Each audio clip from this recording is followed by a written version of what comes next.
И здравейте хора, днешния клип ще ви покажа как да разчитате нотациите на купчето на Рубик. Така, аз съм си ги записал тук предварително. Така,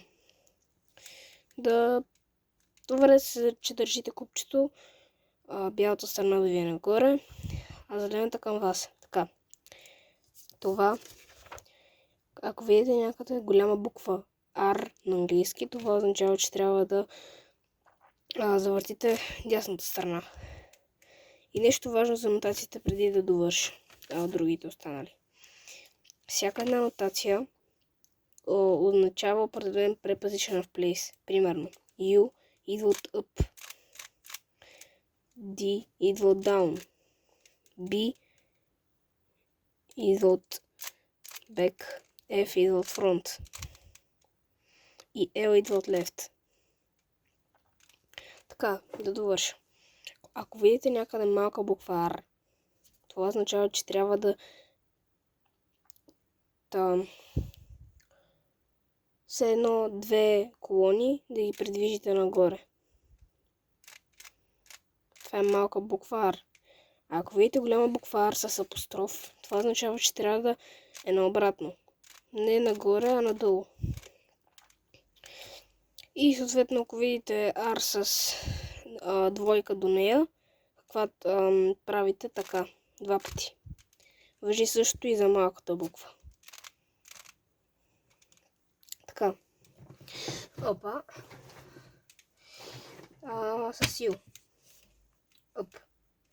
Също така, ако ви е трудно да си го представите с апостроф, как на къде да е, има една логика. U, нормалното U и всяка една е по часовниковата строка.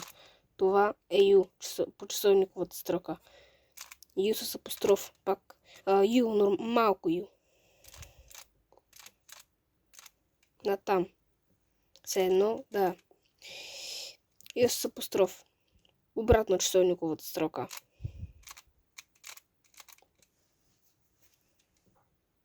Малко U с апостроф. Обратно часовниковата строка. И съответно, ако видите, да, там U и малко U с двойка до нея, така правите, ако е голямо U, или ако е малко U, така. F. Фронт. Тук е най-лесното, понеже ако зелената, която и да се надвие към вас, лесно можете да си представите часовника. Голямо U. Малко U.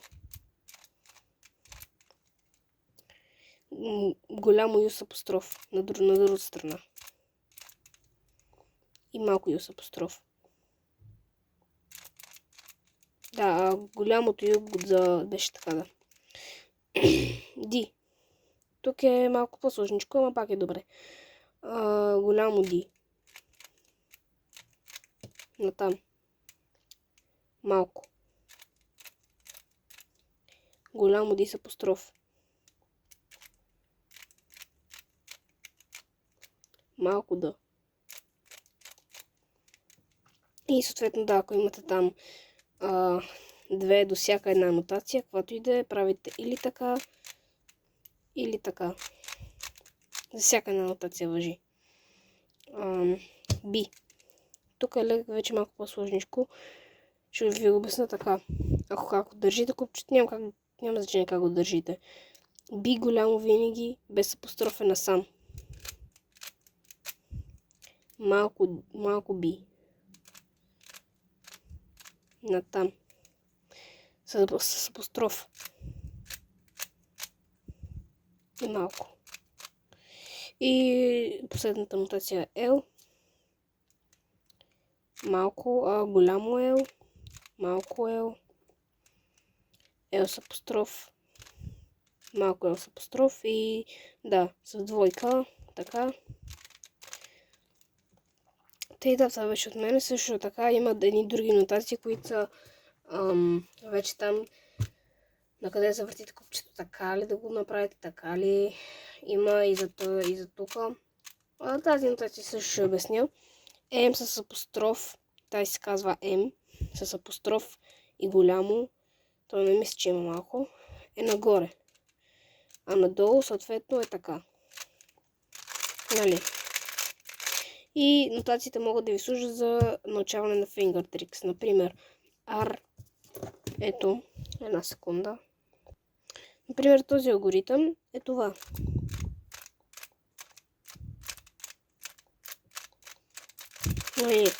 Да. И като вече аз преди го правех, преди да се науча, го правих така буквално. И се чудех после на къде, какво беше. А сега съм си е така. Да.